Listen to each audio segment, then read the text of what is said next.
November 5th in Washington, D.C., the largest sustained protest in Washington, D.C.'s history. This needs to be what happens right now. We're organizing millions of people to get to Washington, D.C., stand and surround the White House, surround the Capitol building, surround the illegitimately fascist Supreme Court, and not stop until the Trump regime is driven from power. We start on the 5th, we go to the 6th, we go to the 7th, we go to the 8th. We keep pushing every day, building and growing our numbers until masses of people are standing around the White House, around the Capitol building, around this fascist and packed Supreme Court until we drive the Trump fascist regime from power. Like I said, I'm with Carlos. We can't get washed away with trying to take on too much, trying to take on this and then that and then this, and we're trying to do everything all at once. We need to unify behind one simple demand. One simple demand is Trump must go now. Again, we cannot wait for election cycles, politicians, or the Supreme Court. We need to rise up into our millions right now, beginning on November 5th. Get to Washington, D.C. if you can. Come organize with us. We're chartering a plane to get as many people there as we can. If you can't organize with us, support our organization so we can send as many people that we can to get to Washington, D.C. We're a nationwide organization. We have coalitions all over the country. So we need to stand behind this one simple demand. Again, it's very simple. Trump must go now. The fall of the fascist Trump regime begins on November 5th, 2025, which is the one-year anniversary when this fascist regime took office. 20th. September 20th? September 20th is we are having an organizing draft to sign up on the Action Network. It's right here, Saturday, September 20th, 4 p.m. DM us at Refuse Fascism on Instagram for the location, or you can email. They're a plotting and a planning, and that's just part of what we're going to talk about tonight. But those are groups organizing. Yeah, it's getting interesting, folks. They are desperate, desperate. But there are, hey, welcome to American Fire. I'm Ace.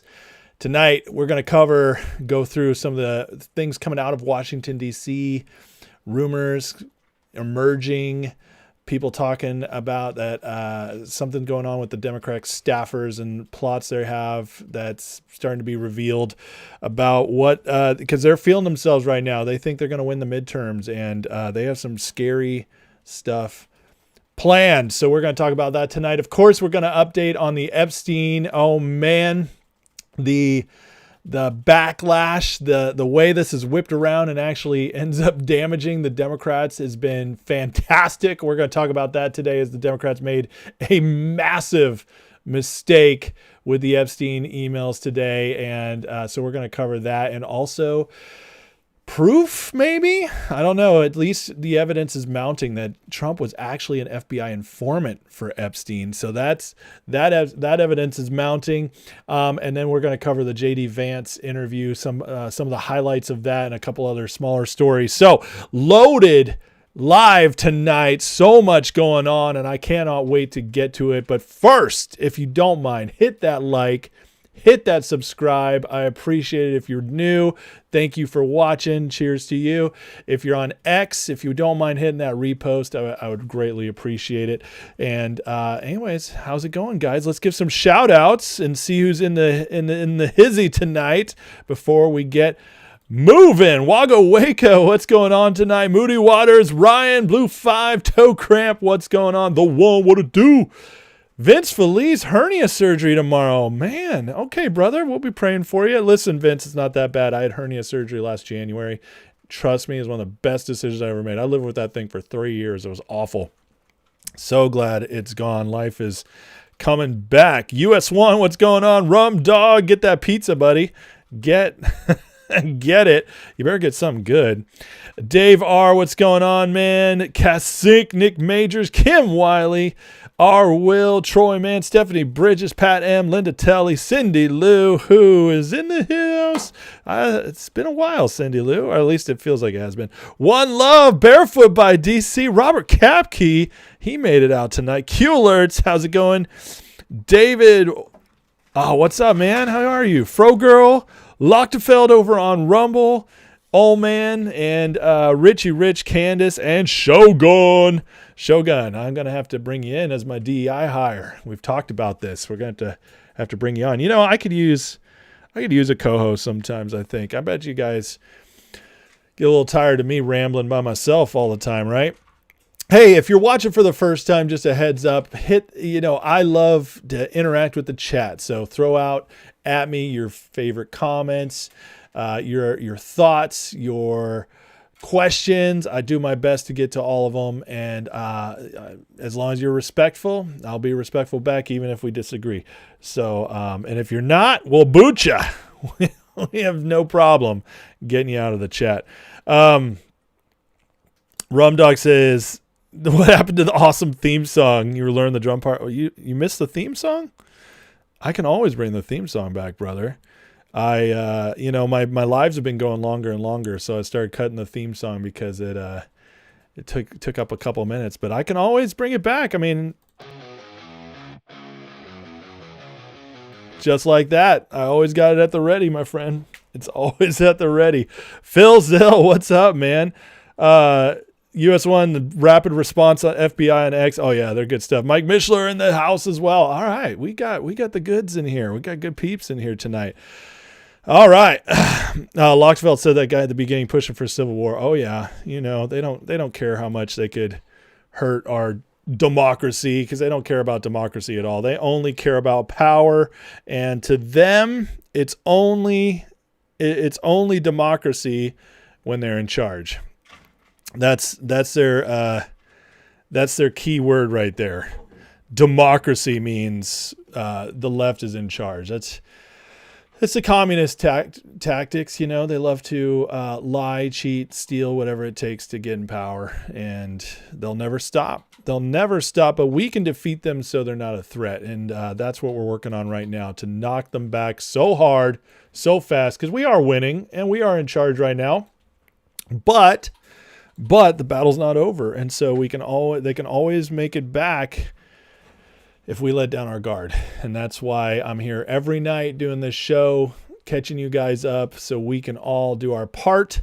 This is how I do my part, helping people stay informed, getting staying on top of this, because I'm telling you guys, after when we talk tonight, by the time we're done tonight, these people, you're going to know that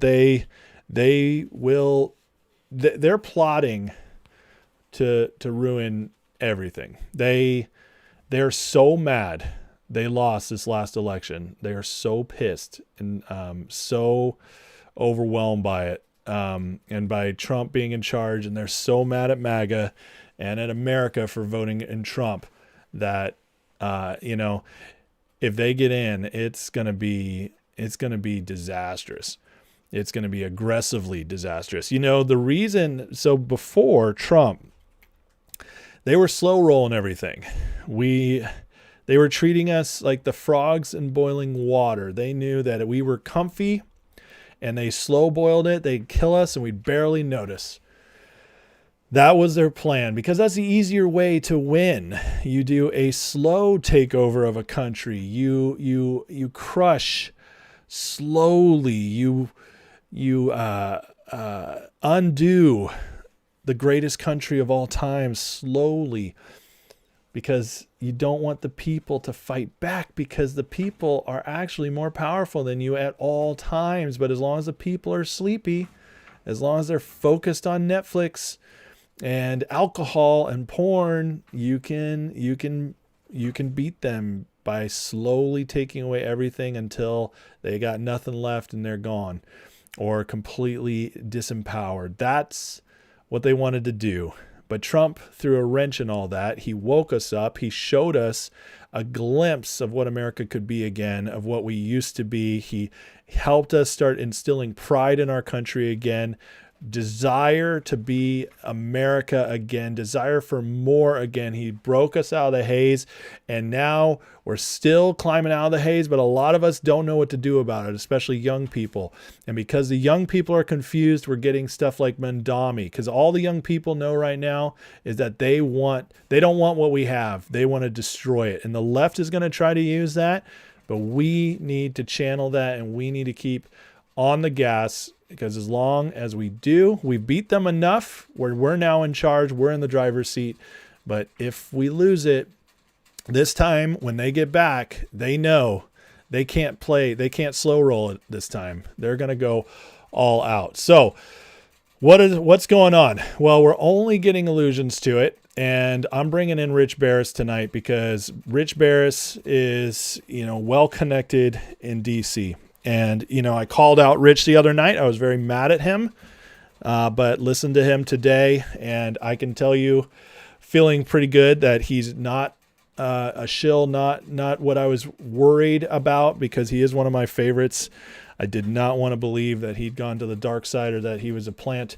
I do not believe that as of right now. And so I'm trusting Rich on this info, but, I'm still not happy with how he dealt with stuff over the weekend because he was getting a little shilly, but he's rebalanced. And, sometimes we all make mistakes, but he's talking right now. So with the Epstein release, it says Democrats starting to selectively release emails from the Epstein files because he did not listen at the time. It's going to look really bad for Donald Trump, fair or not. I have my own thoughts about this part, but we'll talk about that later. This was easily avoidable. Wait until you hear what Democrat staffers are preparing. Now, how cryptic is that? It's extremely cryptic. And we've got a couple other cryptic posts. I scoured everywhere because once I hear something like that, I'm like, oh, somebody's got to know something. Oh, by the way, thanks, Rum Dog. It says my theme song is badass. I appreciate it. Left has nothing to lose. I'll burn it to the ground. That's right. Bush Adoki, what's going on? Welcome to the show. He says that's true. American citizens probably the most powerful population, not the world, but in history. You're 100% right. And that's what freedom and faith will do for you. Okay, so his cryptic post. So I went straight from this post. Because when Rich says something like this, there's a reason he's saying it. And I went into deep dive mode. One of the scary things is I couldn't find much of anything. I did find one post by Emerald Robinson, who is not my favorite because she is constantly wrong about stuff. But she's also a reason she's got, it's like Alex Jones. I love Alex on a personal level. I think he does mostly great work, but I also think he goes down a lot of rabbit holes because he's always on the fear side. Well, Emerald Robinson's got the same problem as him, but she did catch something else on the staffer. She says, what Trump and his White House don't realize is Democrat Senate staffers building bribery and corruption cases against sitting Trump admin officials to pursue once the Democrats regain power. These are serious criminal cases. The plan, everybody's going to jail in 2029. And then Rich did one more post today. Media are discussing how do you not tell the American people what certain Democratic staffers are doing right now. So what does this tell us? There's a cover-up going on right now. There's a plan. The Democrats have their staffers, especially in the Senate, working already because they're planning on getting the midterms. They are planning. We already knew they'd impeach Trump, but it's going beyond that. They are planning on criminally indicting and going after everybody MAGA that's important. Everybody in MAGA that has a voice, everybody who's served with Trump, everybody who's helped Trump, they are going to go after all of it. And the crazy part is this isn't just thoughts and dreams for them right now. They are actually already building out their plans and cases. So if we lose the midterms, it's going to be non-stop attack on the Trump administration. And they already have the plan. The impeachment, they are going to go after it with every tooth and nail, with sorry, I got distracted by something. Every angle they can go after him with. They're going to try to use the Epstein files. They're trying to set Trump up with this right now. As this person wrote, which I thought was really brilliant. He says, part of the plan to impeach Trump if the Dems take the House, judges keep issuing orders after SCOTUS rules. Otherwise, the Dems just need to claim he violated a court order. So they're trying to they'll use the Epstein files. They'll use a violation of a court order if he does it. He is towing things very quickly. A lot of people keep saying, why Trump just go against the courts, man? Just go against them when they do this. Well, maybe he knows that if there's a small chance they take the House back and he makes one legal mistake like that, it's over. Because without Trump being able to come back next time and the people know he can't be president again, you can bet that the phony baloney Republican Senate will turn on him. And, they need 67 votes to, after if the House impeaches him, they can impeach him by just one vote. But in the Senate, in order to be found guilty, you need 67 votes. That saved Trump the last time, because I think they were only able to get like 63. You need 2/3 of the Senate. And that means out of Republicans, you need about, let's see, we probably have about 53 seats. So you have 47 Dems. That means you need about 20 Republicans to defect. There are at least 25, 30 Republicans in the Senate who either hate Trump or, even if they don't hate him, want him gone because they want things back to the good old days. The Senate is what is by far, out of the Supreme Court, the executive branch, and Congress, the Senate is the most corrupt of them all. And that's the good old boys club. It is the hardest to get the MAGA candidates in because they only have elections every 6 years. It rotates. So it's the slowest to be replaced. It has the most rhino traditional Republicans left. So if they can pull it off, they'll impeach Trump. But they're also going to load him up with investigation after investigation after all his staff. And then if by some horrific dystopian timeline they win in 2028 and they beat J.D. Vance with, say, Gavin Newsom or, I don't know, butt plug. If they somehow pull that off, guys, it's over. They will come after everybody. Everybody. And those who have a voice, they'll come after criminally, and everybody else they'll come after through every other angle they have. They'll make it miserable to run a business. They'll tax. They'll go after red states. It's going to be on. They are fully on this. And this is why Barris is shouting at apparently on DC, this is well known, and it's going around. And it makes you wonder, a lot of people always yelling at Trump, like, move faster, but here's what he's up against, because if they make mistakes, they leave open doors for things to get so much worse. Now, I'm very hopeful about the future. I believe the economy is going to massively turn around in 2026. By the way, 2026 is also the 250th anniversary of America. What a perfect year. If there's ever been a better year to overturn the trend of the midterms going the opposite of the presidency, it is the 250th anniversary, because people are going to be patriotic next year. There is going to be celebrations all over the place. It's America, baby, 250 years. We're going to have the massive fair. The UFC event on July 4th is going to be at the White House next year. It's going to be a celebration. Even Disney, the parks, Disneyland, have declared that for the next year, they are celebrating America nonstop. More fireworks, America-themed stuff all over the place. Bob Iger, man, he knows he's going to fight hard to get viewers back to Disney. Well, if Disney's going to do it, you bet it's going to be everywhere. People are going to feel good about the country next year, especially if the economy turns around. All of that happens. Well, when people feel good about America, they vote MAGA. They vote Republican. That's what's going to happen, because the Democrats are always the party of the give me more, entitlement party. And that's what you do when people are miserable. So it's lined up to beat the odds. If we get the Voting Rights Act struck down by Supreme Court, that just loads up more seats automatically. We have more gerrymandering to do in the red states. So, guys, there is a lot of hope. There's a lot of hope. I'm extremely hopeful. J.D. Vance, once I showed you his his interview tonight. They're getting him out there more. They're already preparing him. The people love JD, although there's still attacks after him too.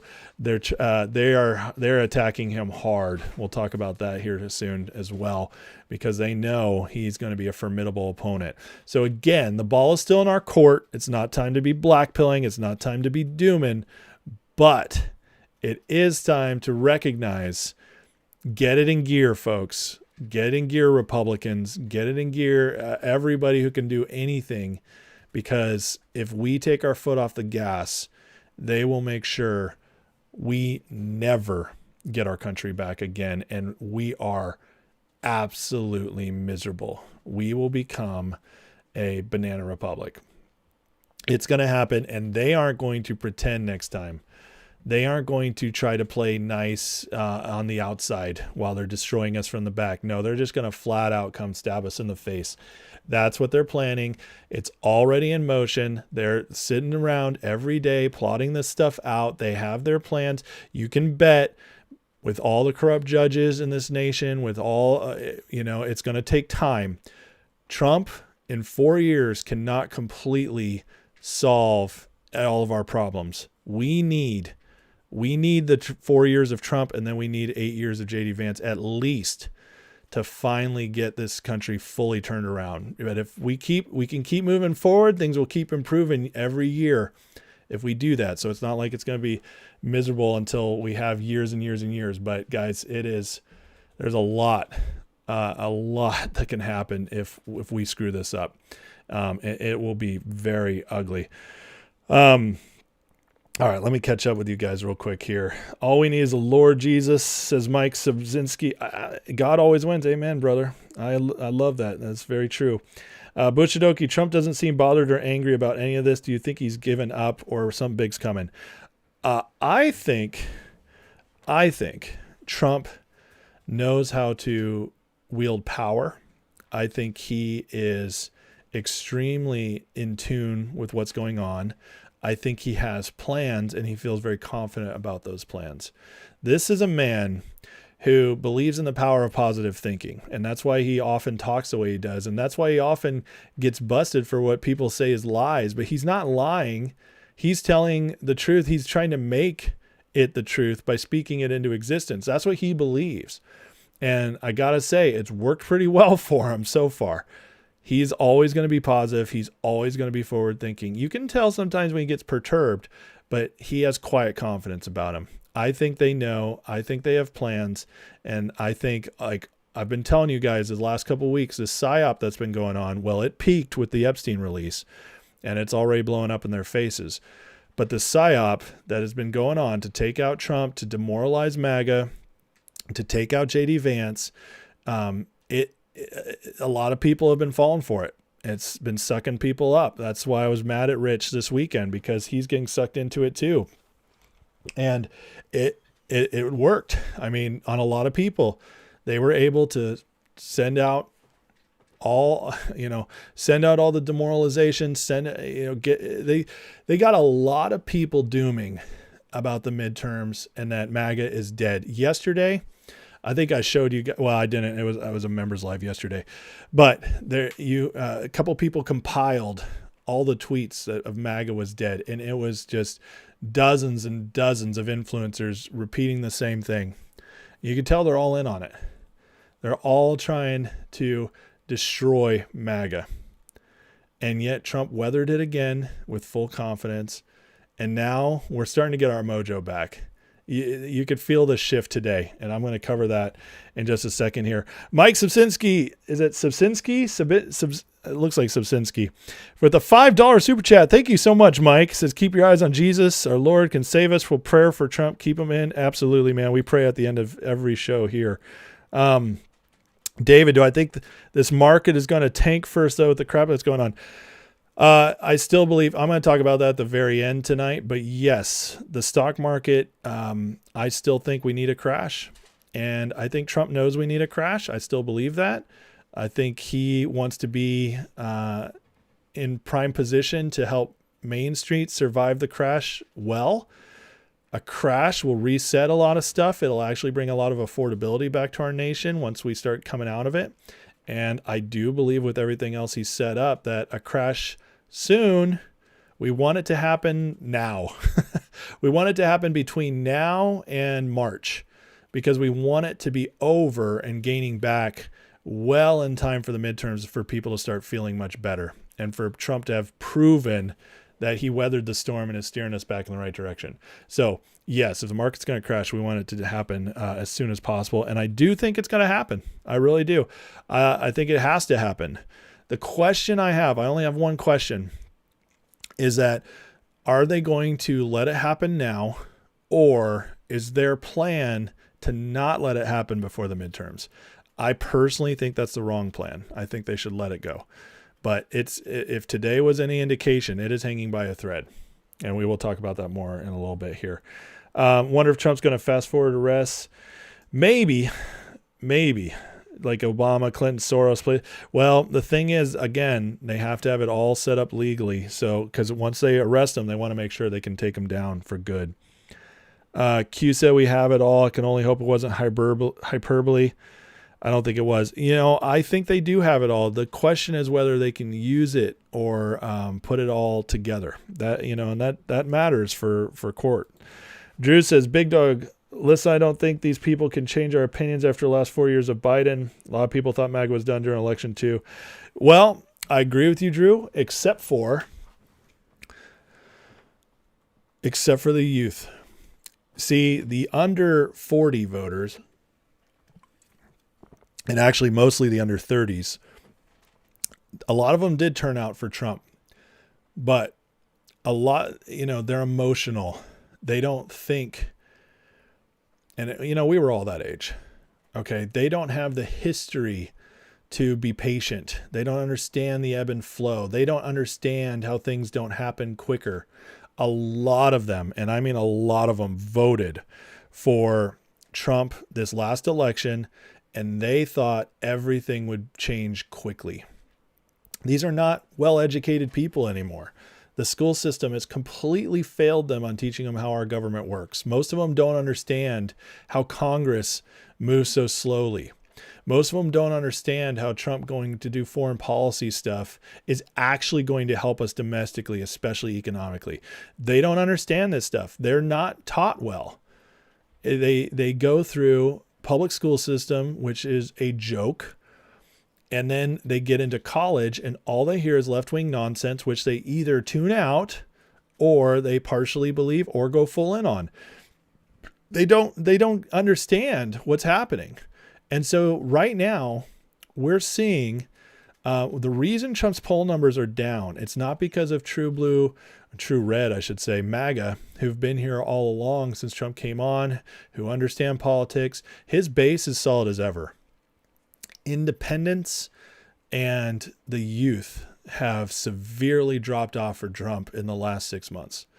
And part of it is a massive Israel psyop, the Israel tards going crazy on Israel. And part of that is because some of it has to be done.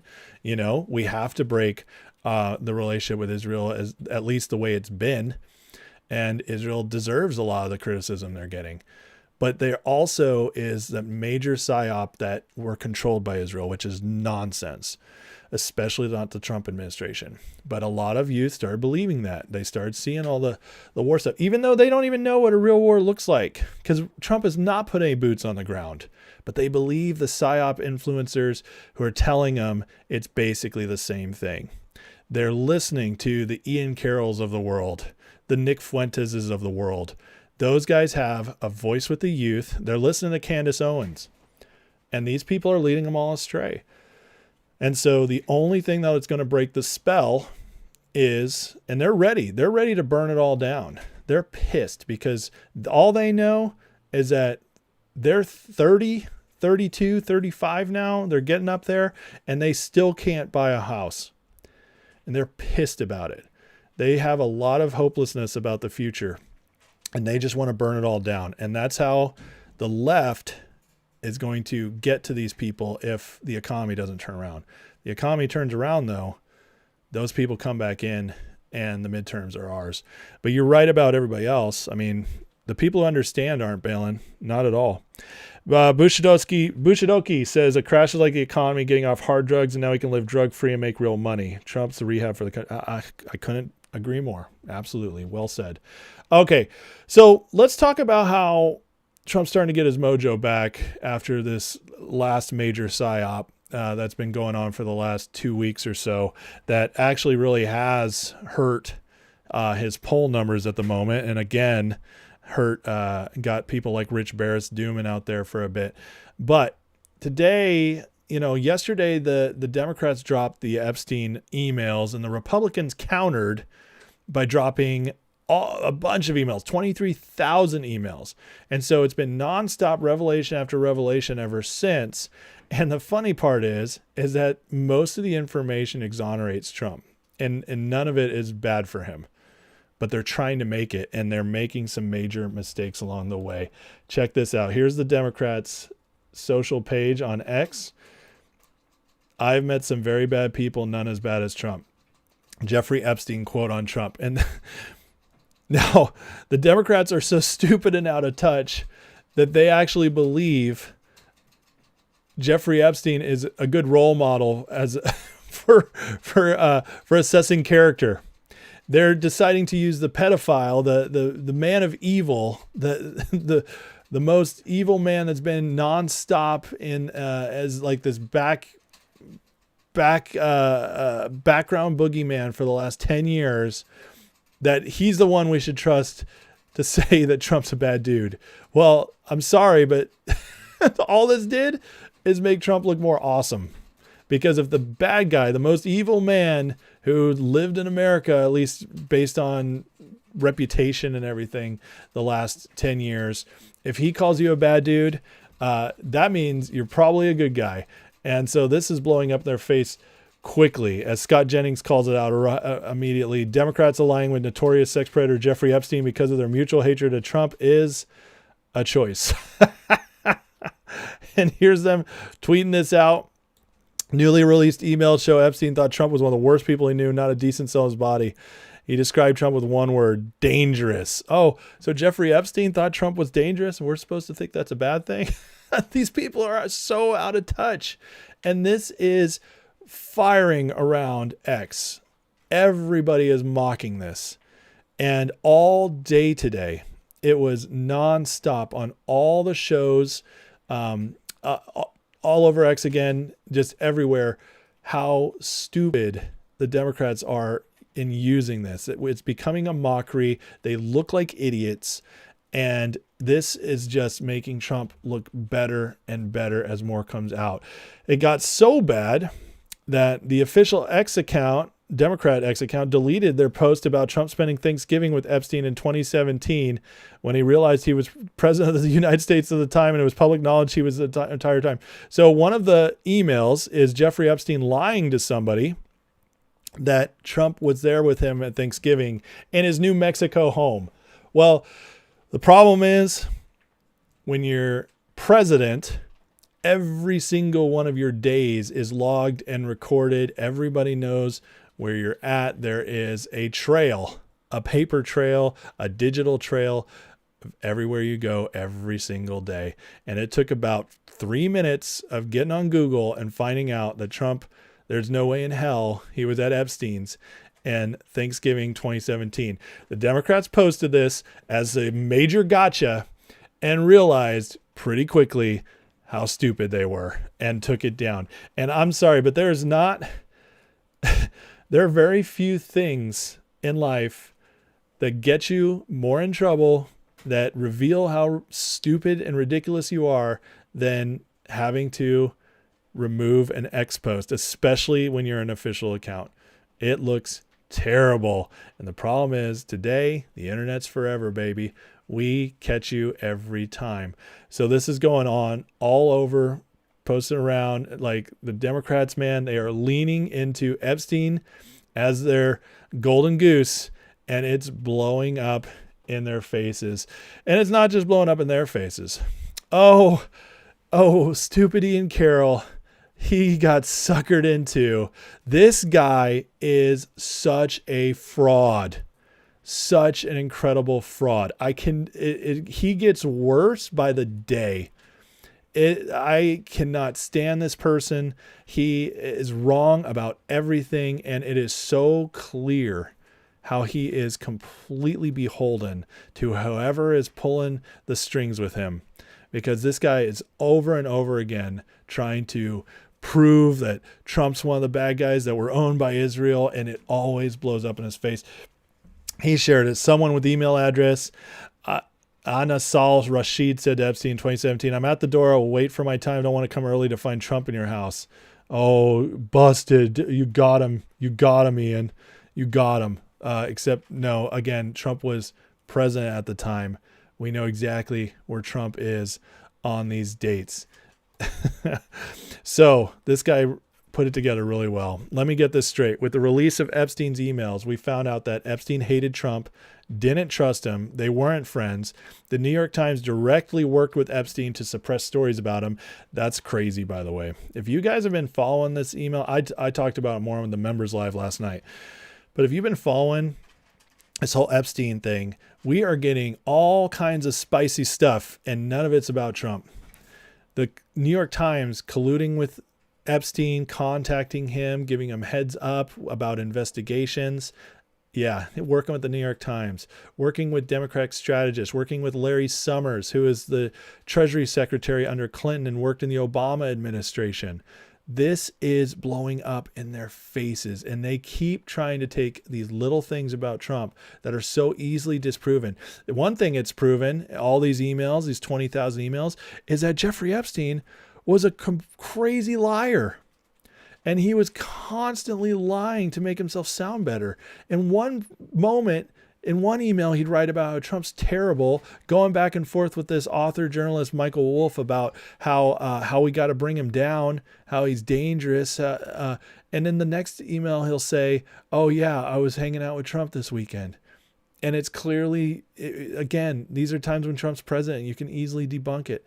So he was using it for clout. He was trying to prove to everybody he still had the connections with Trump, even though he didn't, while also bad-mouthing Trump at every opportunity. It's a weird relationship. He also exonerated Trump in saying how Trump told Ghislaine Maxwell to stop taking the girls from Mar-a-Lago. It's over and over again. After Bradley Edwards, lawyer for the accusers, said that Trump was the only individual to cooperate and help, Epstein said Trump didn't have a decent cell in his body. Yeah, I wonder why. Because Trump's the one who helped bust you. Also compelling, Democrats faked the redaction of a supposed victim's name. They blocked Virginia Giuffre, who publicly testified Trump was innocent. Oh, and also Russiagate was confirmed a hoax, just like we said. Yeah, that's the other thing. Epstein was in contact with the Russians. We got emails of him talking to the Russians, telling them how to handle Trump. Epstein at every opportunity was trying to subvert Trump's first term, and also Trump becoming president the first time. Wild stuff. There's emails with celebrities.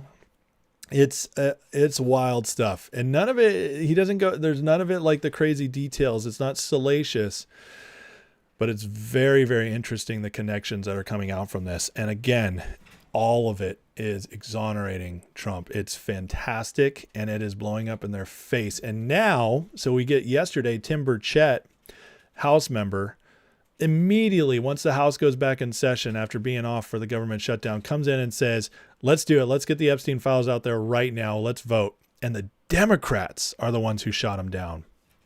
See, the Democrats want to keep this going because they believe it's good for them politically, but they've overplayed their hand now. And now it's starting to bite, and now they're trapped because they vote to release it.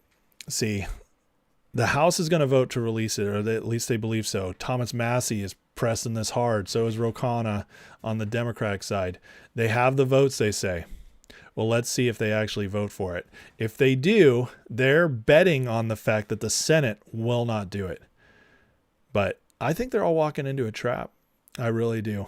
I think we're going to have all the Epstein files in the next few months, maybe even the next few weeks, because what we just saw, 23,000 emails dropped and nothing that implicates Trump at all. Guys, that is a disaster for the Democrats. They dropped the one yesterday thinking they were going to get a whole media cycle out of it. And then the Republicans turned around and said, fine, you drop one email, we'll drop them all. And then the Democrats complained about it. It's so funny. But they're shooting themselves in the foot. And this was supposed to be the peak of the PSYOP they've been running. They've been running with this whole America First crowd. Again, not the real America First, but the true America First truthers, the Fuenteses, Candace Owens. They've all been running coordinated, hammering Trump during the shutdown, bringing up all this stuff, trying to push the conspiracies, the MEGA, Make Israel Great Again crowd, just accusing it, they're more controlled by Israel crowd. It's working on the young people. They use the elections of last Tuesday, not last Tuesday, but the Tuesday before that, the wipeout, they use that to demoralize, say, look, it's all falling apart. People were getting sucked in. And I was calling it out every night here, guys, showing you guys how this PSYOP was going on. Well, yesterday was supposed to be their cherry on top. It was supposed to be the final blow that was just going to be like, oh yeah, we've done it. We've just unleashed 2.5 weeks of this crap. We've just beaten them down so bad, and then we're going to do this to them, and it's going to be glorious. We're going to hurt Trump, and maybe this time it'll hurt him enough. He's set back. He looks weak right now. And boom, it's all backfiring on him. It is amazing. Corn Pop was a bad dude. That's very true. Drew says, youth has always been kind of dingy when it comes to political propaganda. No one wants the truth. Honestly, I don't think they could win in a fair election. They have to cheat. Well, yeah, and the cheating's still happening in blue states. It hasn't, until the Senate nukes the filibuster, the odds of getting the SAVE Act for voting, getting it through, we can now. There's a case before the Supreme Court right now that is going to maybe ban mail-in votes being counted after Election Day, which means they won't be able to do 2020 all over again, or 2022, or even the House seats in 2024, where they kind of figure out what they need and they keep getting those votes coming in until they get it. They won't be able to do that anymore. So we have hope with the Supreme Court. So the cheating is going to go down. It's going to get harder and harder to cheat. But until we make Election Day a national holiday and ban mail-in voting and demand voter ID nationwide, there's always going to be a little bit of cheating, or a lot of it. But so we need to pray we can get that through. Democrats could care less about stupid. It's all about taking power. Look at Carville. That's a good point. Politics is better than HBO at this point. Oh my God, it's the most entertaining thing in the world. Shogun says, can Trump find out who's behind this and sue for defamation? Well, it's the problem with that is it's not just one person or outlet, and I think it'd be how far. So the outlets are being very careful about actually. They won't go so far as to slander him. They're playing it pretty safe. Toe says the whole Epstein thing pushed by the Democrats seems like another Trump op, baiting them to have it backfire on them. Well, it's starting to work, and you guys know that I've thought that is very possible since last summer. And when everybody was freaking out about the Epstein stuff, when everybody was turning on Trump saying like, he's definitely in them, look at him blocking it. And I kept telling you guys, I think they're saving it. I think they're waiting for the right opportunity. And we might be finally seeing that. I mean, look at how this is working. Here's Chris Cuomo. Chris Cuomo, no fan of Trump. Listen to what Cuomo had to say about what's going on with the Democrats and Epstein right now. The Epstein emails, anyone who's telling you this is huge is a liar. Anybody who's telling you this is it, here we go, Trump's going down, is full of shit and just doing clickbait. Now, here's what I've always said about Epstein, and I have a lot of deep sourcing in and around this. Okay? What Bongino with Kash Patel and now with Ro Khanna and all the guys on the left, they're all full of shit and they're playing you. And here's what sucks about it. There's no client list. There's no videos of powerful Democrats or powerful Republicans. There's none of that. It would all come out. They've sealed some names and some suggestions, and that should be fought in court, and they should fight to get them unsealed, and all the files should be released. Release the files. But know this, they lied on the right, and they lied on the left, and they did it for advantage, and they did it because these were real young women who were really done dirty by a scumbag who should go to hell. And he had an accomplice. And there may have been more. Or they've been lying all along. Either way, release all the files. Release it. Look, this is time because the shutdown is ending and the Democrats want a new point of outrage because they're riding a populist wave. And that's what Epstein is for them. Same way they were ducking it before when it was Trump's guys doing it to motivate MAGA. But anyone who's telling you right now, oh, this is big, I've never seen them this scared, that person is full of shit. And I say release all the files, and then you'll see what there was there and what people knew wasn't there. And then you'll know what to trust, who to trust, and who to tell to fuck off. Chris, dude, that mustache is not working for you, bro. Talk about pedo stash. That's pretty disgusting. But isn't that interesting? Chris Cuomo, you know this guy's connected. His brother, governor of New York, his father, mayor of New York, governor. I mean, he is political elite. He is. He knows. He hears things. Okay, and New York is where Trump was, where Epstein was a lot of the time. He knows. Chris Cuomo knows what's going on, and he's out here telling us it's not what you think it is, guys. It's not what you think it is, which is exactly what I told you guys. There is no client list. Sorry, it's not going to happen. What there is files and more proof of the people who coordinated with Epstein, the people who were running ops with him politically, the people he was helping money or launder money for, and the connections to, yes, Israel military. It's actually not Mossad. It's Israel's military intelligence, which is separate. And his other workings, which I believe go all the way up to City of London, but the cabal, but he was one of their point men and he was helping them all make buku cash. He was money laundering for them. And the girls would be the reward. They were not the honeypots, not the way you think of them. It wasn't video. Anyways, we've gone through all this before. Cuomo knows. He knows. And it's not what everybody thinks it's going to be when it all comes out. But it will be interesting. It will tell us a lot. But it's going to be elite businessmen like Les Wexner, Bill Gates, Prince Andrew. We're going to get more on all that. We're going to find out some that we didn't know. And we're going to get Trump exonerated. Because Trump is one of the point men who helped him get busted. I mean, and this, guys, they're already playing cleanup. They're already trying to move on from this. Here is even CNN letting Trump off the hook. That mentioned the president. And we do want to be clear, the president, Trump, did not receive or send any of the messages, which largely predated his time as president. He's not been accused of any criminal wrongdoing in connection with Epstein or Maxwell. The White House that mentioned the president, and we she's talking to a Democratic rep, and look at the face. She's not loving what she's hearing.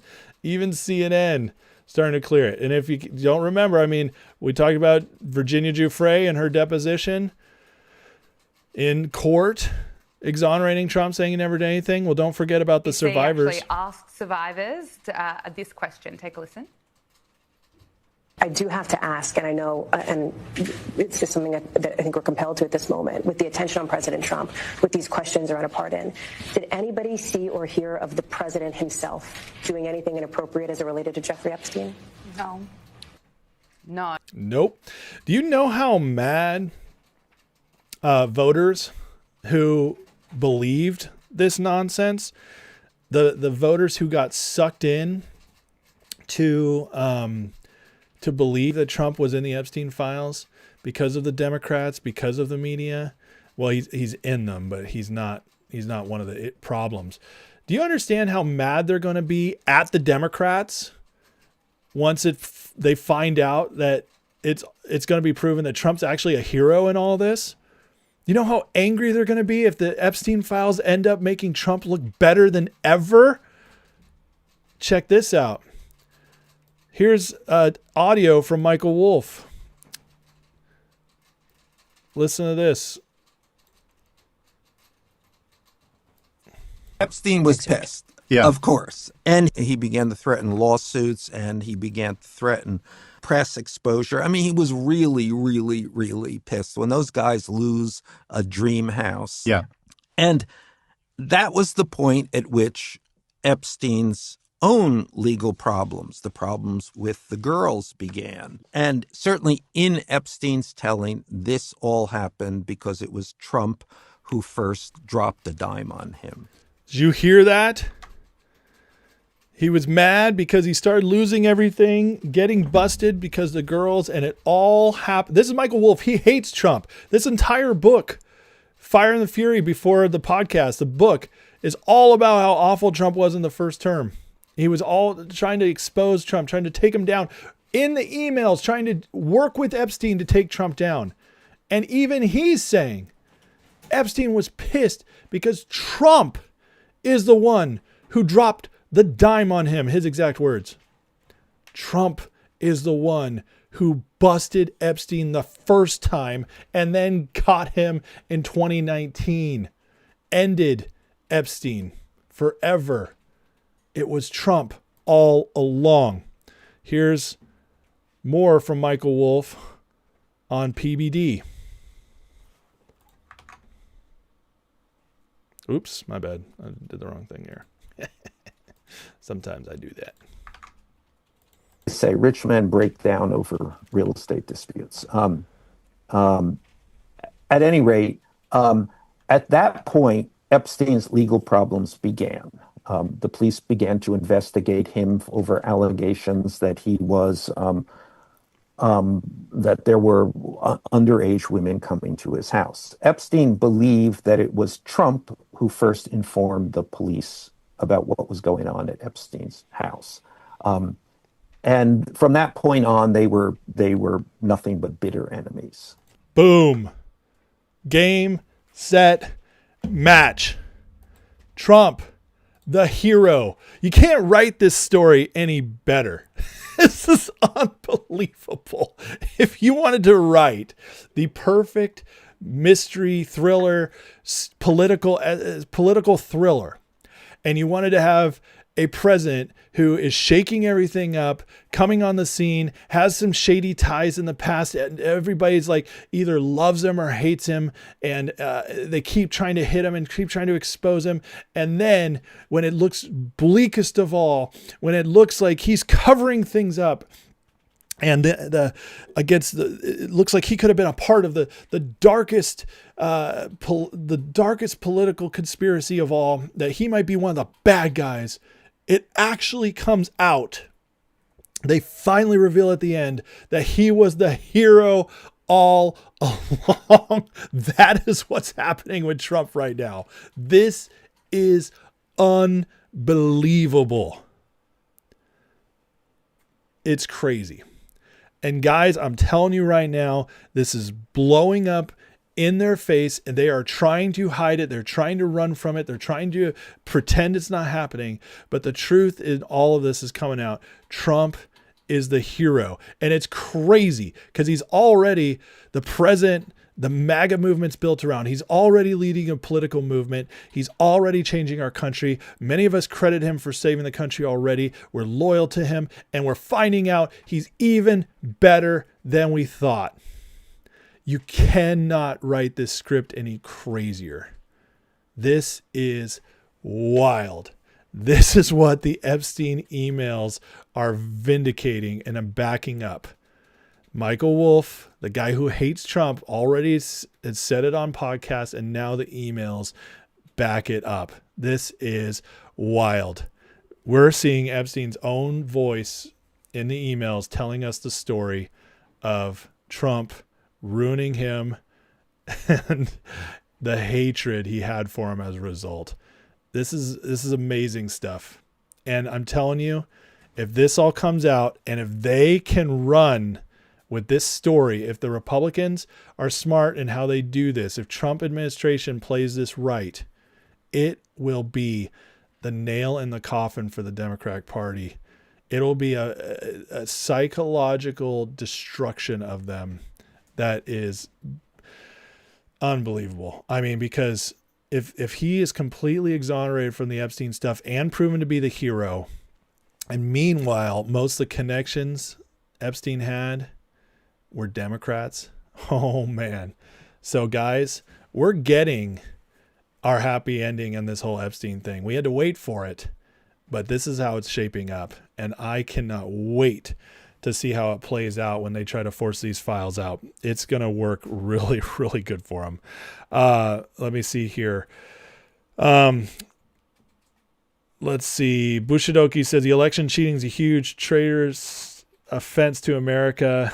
Oh, I totally agree with you. It's very sad and terrible. Put the sombrero on Chris Cuomo. He'd look even better with it with his mustache now, huh? Yeah. I mean, he definitely looks like an essay now. Hey, essay, put your sombrero on, man. What you doing? What are you doing, man? How can you not be wearing a sombrero when you're laying down like that? Put it over your face. Stephen A. Smith went off on the Dems too, yeah. Vince says, what about Pizzagate? Oh, dude, Pizzagate's legit. But that Pizzagate was never Epstein. You realize that, right? Epstein was a different beast. He was interacting with those people, especially the Clintons, but he was never implicated in Pizzagate. That was James Galifianakis. That's the Clintons. Several others. What's his face? One of the most evil dudes ever. The little Weasley guy with the glasses. Worked for Obama. Was Biden's climate czar. For some reason, I can't think of his name right now off the top of my head. But this stuff's, Pizzagate's legit, Vince. You don't have to worry about that. I mean, someday, hopefully, that all comes out too. These people are so evil. Although that will never be, because there's not a name behind that. It's not an island and a man with an island and millions and billions of dollars being dealt. It's not as, and it's also so disgusting. They can never make it as big a story. It's more going to be used behind the scenes. Pizzagate's going to be more whispered behind the scenes, but it's real. It's real. And the evidence is pretty overwhelming on that as well.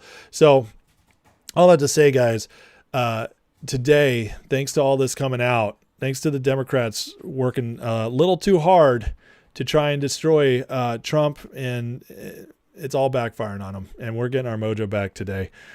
Smash the like. Thank you, Mike, for remembering to remind me.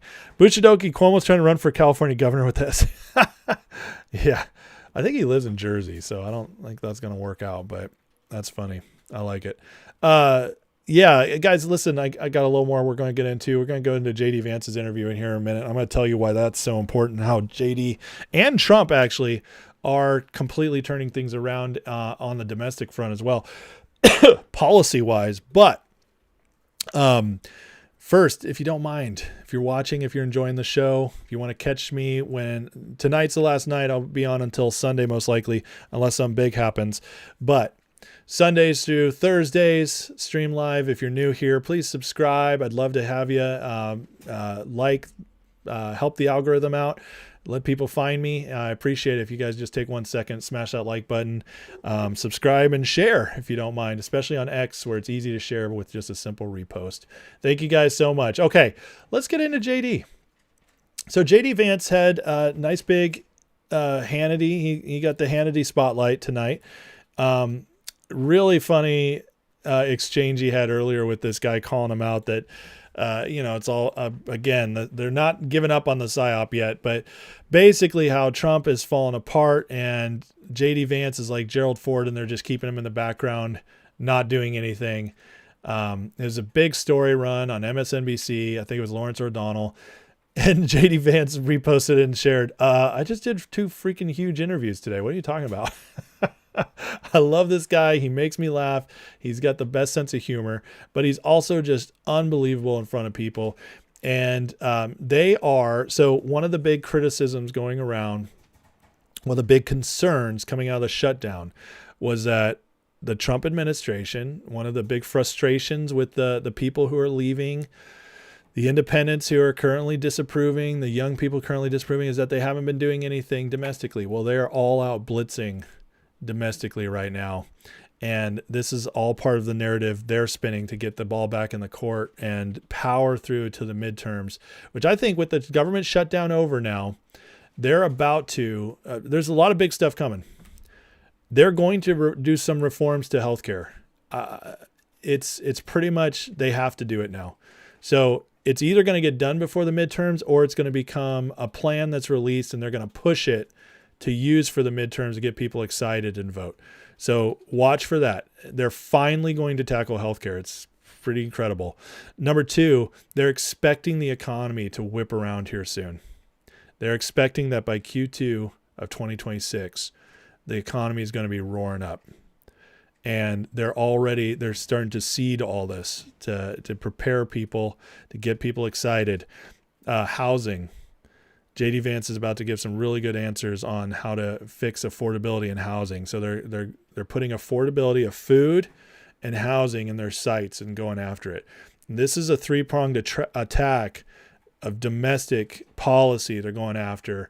And there's going to be other stuff as well, but these are going to be the big 3. The economy as far as like making money and opportunity, affordability, and healthcare. And the Trump administration's going all after this. And so they got JD out there. And by the way, how many times have we seen vice presidents speak in public as much as JD Vance is doing? I've never seen it before. It's very clear to me that they are putting JD out there so that in our minds, he's already presidential. In our minds, he's already likable. In our minds, he's already speaking answers. So that by 2028, it becomes almost impossible to imagine voting for somebody else. That's what they're doing, and it's brilliant. And it's brilliant, especially because I think JD is a singular talent who can handle it without making mistakes. So here's one of his first answers on Hannity tonight. We're going to go through, I got 3 clips I want to play, but here's the first one. Learn from President Trump. I mean, he is a force of nature. He is. I've known him 30 years. What have you learned from him? You know, a few things. Number one, the president is amazing at compartmentalizing things. When something is going on, there's always a crisis. The very best day in the West Wing, there's at least one crisis somewhere in the world that somebody's putting at your desk. The president has an incredible ability to sort of say, okay, focus on that for 15 minutes and then go and focus on something totally different for 15 minutes. That's not naturally how I am. If something bad is going on, I tend to want to think about that thing and solve that problem before I go on to something else. The president is incredible at that compartmentalization. I think that's one of the reasons why he can handle 10 different problems at once, is because he's able to troubleshoot and then move on to the next thing, troubleshoot and move on to the next thing. The second thing that I've learned from the president, Sean, and I've tried to absorb it as much as I can, and I think some of this is just who he is and his natural instincts, is he has better instincts about human beings than anybody that I've ever met. Fascinating. So let me tell you why that's such a good answer. What he did right there is, he differentiated himself from Trump, but he did it honorably. So the people who don't love Trump are already seeing that they're going to get somebody different next time. And that's going to be very appealing. The people who love Trump see this and they say, dude, look how much he loves Trump. Look how honorable he is to Trump. Look how much he's learning from Trump. What a good dude. I can't wait to have this guy after Trump. So he's already casting a bigger net, pulling people in. again, he's a master at this. It's unbelievable how good he is at this. I can't think of a single time he's made a mistake in public yet. That's how good JD is at this stuff.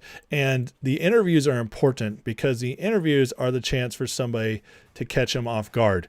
And then also, like, we learned some about Trump, which is interesting as well.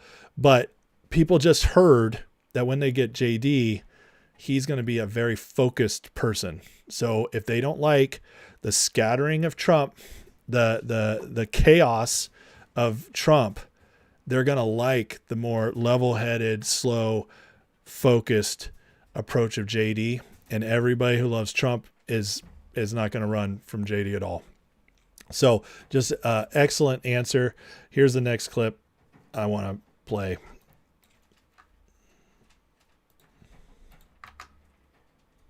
I know that there are a lot of people out there, Sean, who are saying things are expensive.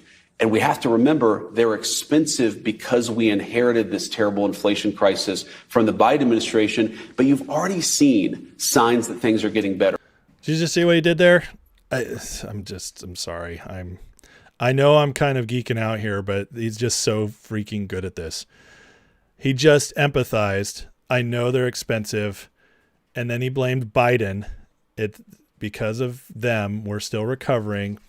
And then he said, but look what we've already seen. That's a 1, 2, 3 perfect. Like, you can't, if somebody asks you about affordability and you just did everything right. You empathized, you pointed at why it's happened and it's not you. And now you're going to explain why things are going to get better under the Trump administration. The price of eggs has gone way down. The price of energy has gone way down. The price of gasoline has gone way down. And as we know, when the price of energy goes down, that starts to filter out into the entire economy, but that also takes a little bit of time. There's another component of this, Sean, which to me is maybe the most important because I care so much about our young people being able to afford a good life. Do you hear that, young people? I told you guys, this is the pivot. And they are going full after it. This is good stuff. A lot of young people are saying housing is way too expensive. Why is that? Because we flooded the country with 30 million illegal immigrants who were taking houses that ought by right go to American citizens. And at the same time, we weren't building enough new houses to begin with, even for the population that we had. So what we're doing is trying to make it easier to build houses, trying to make it easier to build factories and things like that so that people have good jobs. We're also getting all of those illegal aliens out of our country, and you're already seeing it start to pay some dividends. Okay. I mean, again, just brilliant. Oh, so when he says, well, first of all, he did the same thing he did with affordability. I hear you. The young people are upset. I feel that. This is why it's happening. Biden let a bunch of illegals in. We're cleaning that up by getting them out of here.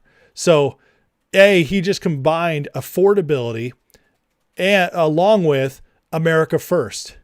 And he put a key phrase in there. I don't know if you guys caught it, but it's a powerful phrase. He said, ought by right be able to afford a home. In other words, we're Americans, baby.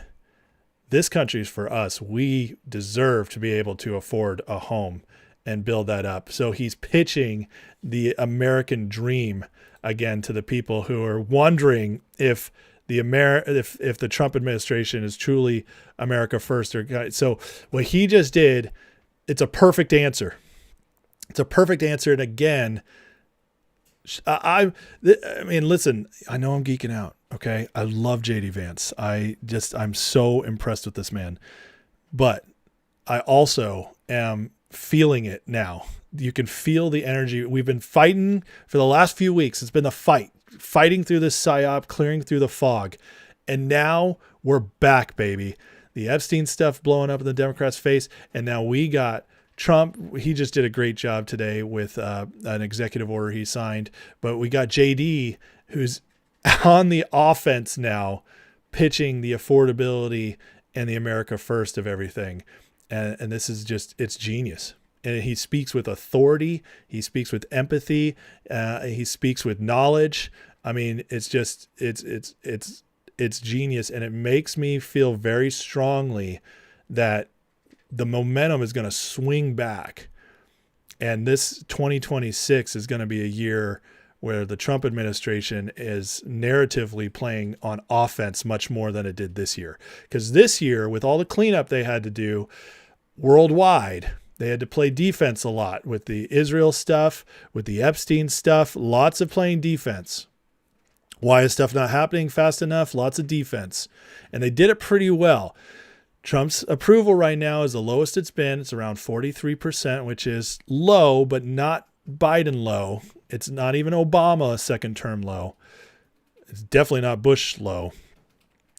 He's still hanging in there and got through, weathered this storm, this frustration, just got through a 40-day shutdown, the largest in history. Lots of frustration, weathering that storm. Coming out of it, the Democrats screw up the shutdown, get nothing out of it, look like losers, throw out this Epstein stuff. It's now blowing up in their face, and the Trump administration is now going on offense. And that is going to be a lot of fun if they keep this up going forward. All right. Last clip. I do give a lot of credit for the moderate Democrats in the Senate who were with us from the very beginning. Because if you remember the original bill to keep the government open before the shutdown even started, there were 52 GOP senators, 3 Democratic senators. They recognized where this was going. They recognized what was in the best interest of the country. But I think, Sean, there are so many far left people who run the Democratic Party in Washington, D.C., they just want to burn it down. They don't care if the troops don't get paid. They don't care if you cause billions of dollars of lost productivity. They don't care if you shut down the airline industry, which they were very close to doing. They just want to get Trump. And they don't care if they have to burn the entire country down in order to get Trump. That's what they want to do.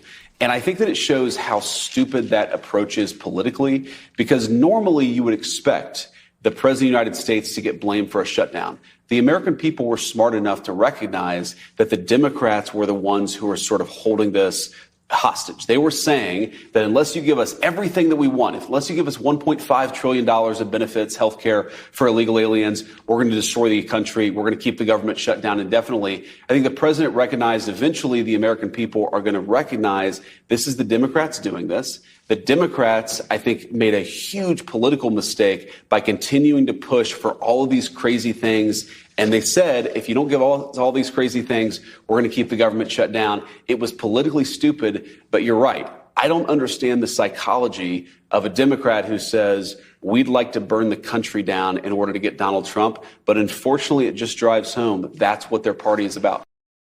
And there it is. The new attack line from the Trump administration. The Democrats are crazy and stupid, and all they want to do is burn the country down just to get Trump. They will make you suffer to get Trump. They don't care. It's a brilliant line. It's brilliant marketing. I didn't even mean to do this. Democrats would rather see America fail than Trump be successful. Change my mind. These are the memes down here. Smell that? You smell that? Liberal butt hurt. The rest of the world smells like that. Love the smell of liberal butt hurt in the morning. You can see how people are loving JD. It's unbelievable. I mean, this guy is so good. And if they run with this line, guys, because people are suffering. And if we now can control the narrative, and by the way, we can. We have the freaking presidency. We have the freaking Congress. It's like there's no reason at all. The media can overcome this. There's no way at all the influencers can overcome this. So this tells me, if you look at the timing of everything, Trump did the Gaza deal in early October, finished up some other stuff. The shutdown was going on. This tells me now that the government's open, that big fight's over. The foreign policy stuff is mostly cleaned up. There's going to be some Russia-Ukraine stuff, but we're slow rolling that because there's not much movement there. This tells me that they are here now, and it's fighting time. It's fighting time. We got all kinds of stuff coming out from a legal standpoint. We have, let's see here. Anyways, but the point is that the narrative is now the Democrats are at the fault of the economy. They not only did Biden get us here, but the Democrats are willing to burn down the economy to hurt you so that they can get rid of Trump. It's brilliant messaging. And to follow that up, I mean, we have Unusual Whales reporting today.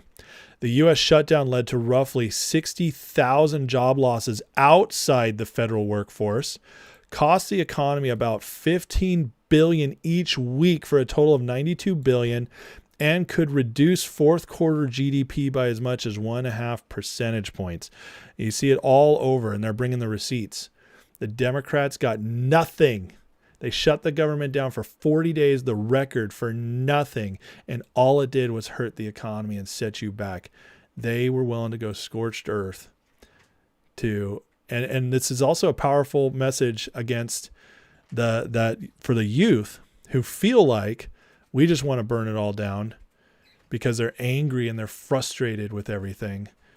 But it's also a powerful message to say, hey, the Democrats did that and all it did was hurt you more. Why don't you trust us again? Why don't you give us a little time here? Just powerful messaging. Let me catch up with you guys. Podesta. Thank you. I forgot. Yeah. John Podesta. Thank you, Fro Girl, hitting that like and telling everybody about it. I appreciate that. JD is brilliant. Yeah, I am the fanboy. Toe says his approval issues will disappear quickly when the economy bounces back. Totally understandably as low as when we went through the pain season. Absolutely. 100%. 100%. That's exactly right. And like, so just a couple last things here. I just had to show that Tim Pool, biggest, I mean, he's bigger than CNN, millions and millions of viewers. He probably did a live tonight where he had probably 200,000 watching concurrently. I mean, I have about, between everything, about 220 right now watching. Thank you guys. That's awesome. I'm only 100,000 behind Tim Pool, but that's okay. He's awesome. You know, he deserves it. He does a great job. But even he noticed he's getting tired, and it's like the demoralizing of Candace Owens, but it's not just Candace, but obviously Candace is number one in the world right now. The whole, just the way they're doing it, it's about bringing us down, and he's calling it out now. And that's a big deal because Tim, not as big as Candace, but almost as big. And you could argue his influence is bigger in some ways because he's respected for what he does. But it says Candace Owens drama, probably the most demoralizing shit ever. It's true crime soap opera drama that isn't helping anyone. It's not advancing policy goals. It's just shock content retardation. I love Tim for saying that. He's followed by The Quartering, another major influencer who's MAGA. Don't forget, it's actively trying to destroy Charlie Kirk's legacy. She's not trying to get to the bottom of anything. She's literally making stuff up. She's been caught multiple times lying. It's a massive distraction, divisive, and the demoralizing part is it's working. Well, it was working. But I believe we turned the tide. I believe, I called it out. I think on Monday, I said, we've hit the peak of the PSYOP, and then Tuesday it peaked even higher, and then yesterday they hit Epstein. So this week, I didn't call the day, but I called the week. We hit peak PSYOP this week, and you could feel it. What did I say when I was talking about this on Monday? I said, it feels like it's starting to crest, and we're about to hit the backlash. Well, that just started. The backlash has come. The Epstein stuff was the pushover. MAGA's going to getting its mojo back, and the Trump administration showing with JD Vance and Trump and everybody else, they're going to start moving it. And here's one of the ways we know we're starting to get some of what we want. Guys, Eric Swalwell, all banging, bang, bang, fang, fang, is now been referred to the DOJ for a criminal probe. So we're getting Eric now. So what have we heard in the last week? We got Brennan, Strzok, and Page. We've gotten Comey indicted, Schiff's indicted, Letitia James, now Eric Swalwell. They're just picking them off one by one, and they're doing it the legal way. They're going through the grand juries. They're building their cases, but one by one, every single one of these people, every single one of them is going on blast. And the names are starting to get a little bit bigger, and it's just going to keep working its way up until we get some of the big dogs. So guys, it's happening more and more. The momentum is back. So listen, this is the ebb and flow of politics. We're going to keep seeing, we're going to have hard weeks. We're going to have hard days. We're going to have confusing times in the next 3 years still. And even beyond that, there's going to be weeks where the enemy, whether it's the Democrats, the deep state, the Rhino Republicans, China, we're going to have weeks where it seems like we're losing, we're falling backwards. But this to me is just proof again that the people we voted for in the Trump administration actually know what they're doing. And I'm so excited to see Swalwell go down. You know what he also announced today, which is hilarious? All Swally Swall. This goober, he announced he's running for governor of California. That's not even a joke. I can't even say it without laughing. That's so stupid. It's so stupid. But anyways, he's, just a reminder. The FBI had sex tapes of Democrat mayors sleeping with Chinese spy and kept them hidden. Knew Eric Swalwell was sleeping with the Chinese spy and kept it hidden. Had Hunter Biden's laptop, kept that hidden, but leaked a dossier they knew was fake to the New York Times to take down Trump. There it is. He was sharing Fang Fang with some Dem Mayor Wang Wangs. This guy is a joke. He's such a joke, but he's going down because he's an evil joke. So anyways, great stuff. I cannot wait to see these people either behind bars or just completely ruined forever. One way or the other, I'll take it. All right, the last thing I wanted to bring up tonight is this post from BAM, because I want to talk about the markets real quick. Michael Burry yesterday announced, you guys, I think most of you know who Michael Burry is, but if you don't remember, he's the guy played by Christian Bale in The Big Short. Autistic guy, brilliant. Called the crash of the housing market 3 years early, made bank from it.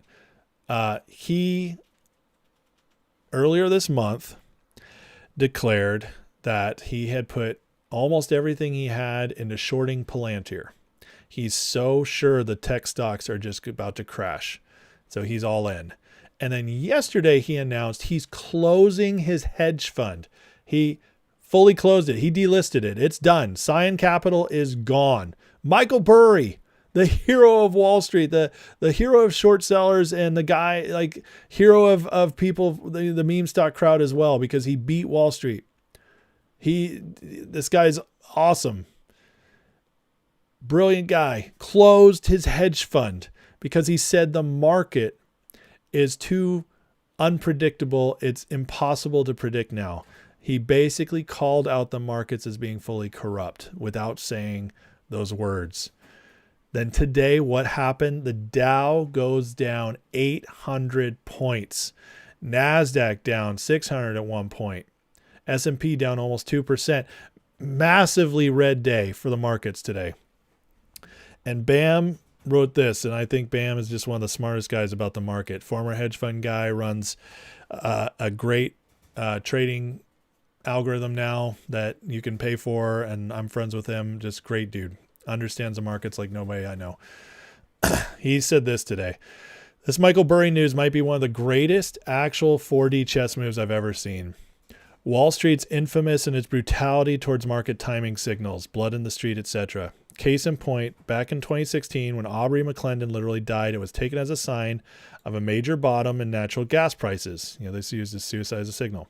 So if Burry is as slick as I think he is, he just announced the shutting down of his fund as a masterful bait and switch in order to trigger the sell signal he wanted all along. Consider the details of his letter and news. He's shutting down hedge fund. This gives Wall Street blood in the street signal. Famous bear throws in towels, topping signal for ruthless Wall Street. He's liquidating fund and returning money to investors by year end. Anyways, he's still got time to short the markets. He's opening family office to manage his private wealth November 25th. Doesn't mean the existing fund will be wound down by that date, though he has all of December. If the stock averages track the BAM on, which is his model, and see a nasty decline during the current 4-session window, which is tracking great so far, followed by the worst December performance in the history of the markets, that's what BAM's saying his model is showing coming. Burry might have just baited Wall Street with a self-serving topping signal that will work hugely to his benefit as Wall Street sells and pumps his bearish bets over the coming 7 weeks. In other words, guys, get ready. It might get wild in the markets, and it might have started today. This will allow him to liquidate cover short positions and take profits and puts, actually post a big positive performance number for his fund partners prior to the distribution of their money, going out on top and possibly even creating another book movie about his gamesmanship. Remember, the letter said nothing about huge drawdowns. Frame more as a giving up hope, my approach no longer working type of letter. I think Burry just played them again. We shall see. As always, good luck. Man, wouldn't that, like, we just did the whole Trump might actually be the hero of the Epstein stuff. We just pulled that. That would be one of the greatest political stories of all time. And now we might have Michael Burry being the hero of The Big Short 2. Doing it again, and this time him being the signal. The signal that starts it. I mean, it's crazy that he announced it yesterday and today the market was down 800 points. In fact, let me just pull up the market so you guys can see it in case you missed today. Ugly. Bitcoin, ugly. It's ugly. It's ugly out there, folks. How incredible would it be if this is what it goes? So back all the way to the beginning when David asked me about the markets. Listen, the markets, guys, it's as bearish as a lot of people have ever seen coming ahead. Burry is out. It just triggered. We might get our financial reset here very soon. Very soon. Just in time for 2026, the 250th anniversary of our nation, to be an economic turnaround like we've never seen and bring about an economic miracle for our country as well as a midterms miracle. And if that doesn't get you excited, folks, I don't know what will. And on top of that, you get all that, then you're also going to get J.D. Vance easily getting into the presidency in 2028. So who's blackpilling? Not this guy. I am stoked. I'm as excited as ever. So, Toe says, Trump didn't go through all this shiz just to fail. Trust. I totally agree with you. On that note, you canceled your sell order of UVXY. That's hilarious. All right, guys. Well, listen, you guys have a great night. If you got any last questions or anything, now's the time to throw them in the chat. I greatly appreciate everybody watching. Listen, I really believe the best is yet to come. Good things are coming. God bless you guys. Listen, please like and subscribe on your way out. It really helps the channel. Even if you don't plan on watching me again, even if you're like, this guy loves JD Vance too much, I'm done. Can't handle it. Can't handle the simping for Vance. I get it. That's fine. Could you just leave me a like on the way out? It just help my channel. You know, I'm just asking nicely. But I do appreciate you guys watching. Thank you so much for all the support. Members, thank you for the support. If you want to get in on members' lives in the future, guys, all you got to do is click that link in the description. You'll get a free month to the membership. And that gets you into Discord and members only shows on Wednesday nights, and other stuff. I believe I'm going to start classes again come in the spring. So, or New Year, I should say, not the spring. So got some value coming for you guys, and so try it out. It's a free month there in the membership, but you guys are the best. So as we close here, let's say a prayer because they work. Again, as we see this turnaround we're going through right now, to me, it's just more proof that prayers work. So, Heavenly Father, God, thank you so much for today. God bless these people here watching, Lord. Thank you for them. I bless each and every one of them, Lord, to have a wonderful night and weekend. And Father, we just bless and pray for President Trump and the Trump administration. All of them up there, Lord, fighting for us. I just pray you give them wisdom, you protect them, Lord, and God, give them just pit bull kind of doggedness in boldness, Lord, to just fight, finish what they started, get this economy going, get this country turned back around. I pray for people to have wisdom as they navigate what could be crazy times if the markets go down.